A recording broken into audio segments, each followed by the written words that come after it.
Hi, everybody. It is the sixth Sunday of Easter, and I'm going to talk about uh, what we've already been talking about, which is Jesus and his time after he rose and the time before he was going to join God, his Father, up in heaven. And I'm going to talk more about how Jesus is with us and God is with us. And so here is a huge feast. And when we come to church on Sundays, we are all together, aren't we? And even children come up and receive communion, right? We drink wine and we break bread together. And Jesus invited everyone. He did not leave anybody out. And I want you to think about that, because one of our 10 commandments that we talked about at the beginning of the year is love our neighbors, right?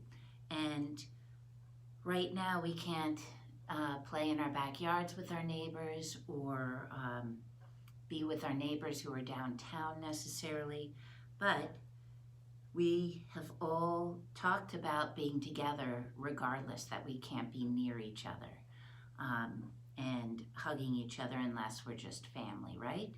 So Jesus had the same message. He invited everyone, and he told a story about a man who had a feast. He set up a whole feast and he invited a lot of his friends and relatives. And guess what happened? They all said, you know what, I can't make it. One person said, oh, I just got married and I'm busy. And another person said, oh, I just bought some oxen. Those are types of cows. And I need to stay with them. And everybody had excuse after excuse as to why they couldn't come. And when the man's servant came back, who he had sent out to invite all of the people, when that man came back and said nobody will come, the man was angry. But he did something that to me doesn't sound like what an angry person would do. It sounds like something that somebody who's caring and giving to everybody, not just people he knows, would say. And he said to his servants, I want you to invite all the people who are poor, who do not, who I don't know, and I want you to invite them to my feast, to my banquet. And so, guess what? They started coming. Look at all the people around Jesus's table. Think about all the people who come to church and who we come together and we take communion together. This man had people come from everywhere, and he felt like he still had more food to share with people. So he sent his servant back out in order to get more people from further out on the countryside, even more people who he didn't know. And he was so happy that his table was full. And it was about him gathering people, no matter if he knew them or did not know them. And Jesus said to all of us, it is important to invite people who you don't know necessarily and to include everyone. And that is something that I talk about in church, that Father Scott talks about, that Bishop Rabb talks about, that your parents talk about. And sometimes I know it may be hard for me to do something that I'm feeling tired or I don't want to do for some reason or another, but it always makes me feel better that I've done it in the end.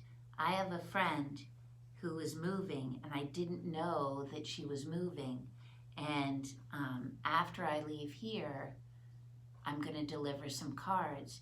And my father-in-law passed away yesterday, and we've got a lot going on, but I know that this is an important thing for me to do, to deliver the cards, for us to make the cards and write them. And so I'm telling you the story to talk about everybody being included. And I'm going to bring over some other things to show you that even when we aren't together with people, even though we don't feel like maybe God and Jesus, we can't see them, right? We've been talking about that a lot. Even if we can't see them, we can't be with them, they are with us, and they're with us together. So I'm going to give you 3 examples. The first example is this. At our house, we've had lots of birthdays lately. It was Isabel's birthday a week ago, and it was Larson's birthday 8 days ago. What does this look like? That looks like a present, right? Do you know that that's a present? You do know that's a present, right? It's wrapped, but guess what? You don't know what's inside of it. So that is one example of the fact that we know that Jesus and God are with us. We don't know, we can't see him, either one of them, but they are with us, right? So this is a present. We don't know what's inside of it, but we know that it is a present because we recognize it. And so the next thing is this. I forgot what these are called. Pinwheels, I think. These are 2 pinwheels that my children got from birthday parties years and years ago. And I keep them in the flower pot right outside of my back door. And sometimes I may hear the wind blowing, but I don't see the wind blowing. And so I'll look out my back door and I'll see whether these are spinning or not. Can I see the wind? I can't see the wind. Can you see my breath moving through the air? You can't see it, but we see the pinwheel moving. So even if we can't see God and Jesus, we know they are with us. And an example can be the wind, can be our breath. We know that it's moving, this pinwheel, but we can't see it, right? I have one last example. I drink almond milk. Some people drink cow's milk, some people drink coconut milk. I drink almond milk, and I'm pouring it into this cup. Next, I've got Hershey syrup.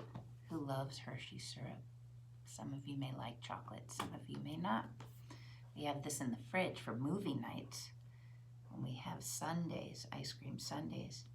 Now, do you see that chocolate at the bottom? Do you see that?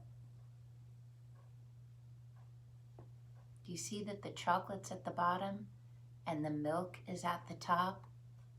It's not together, is it? But where did my spoon go? I'm going to use the edge of this. If I take this and I stir it,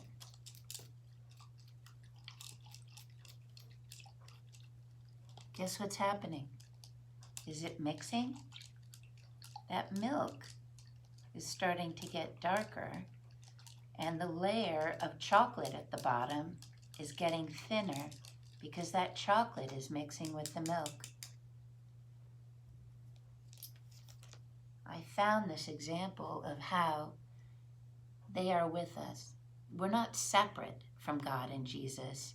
We are together with them. And we're together with all of our friends, and all of the people in Baltimore City and in Baltimore County, wherever you live, Harford County. We are all together. And I'm sure you've seen a lot of the signs that say we're all together in this.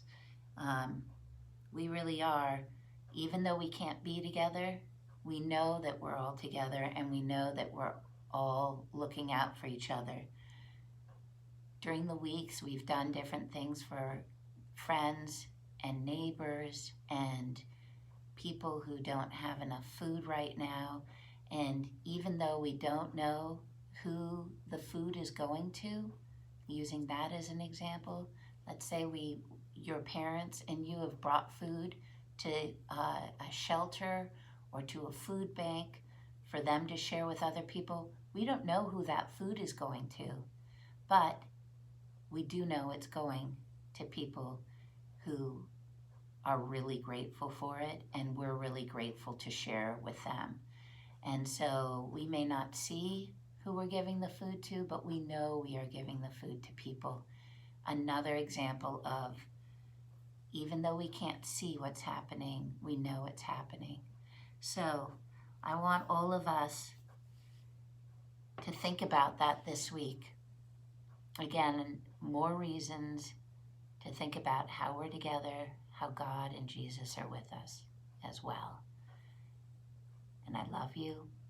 I'm sending lots of love and prayers for everyone. And even though some sad things may have been happening this week, I know that there's some wonderful things. Even though Margot and Ian's grandfather died, and we're very sad about it,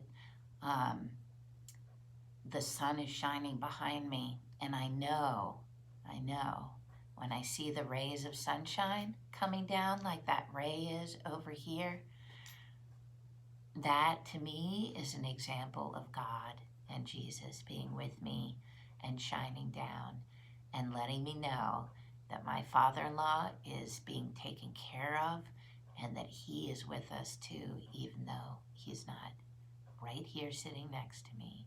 He is in my heart. And so I miss you all. Lots of love.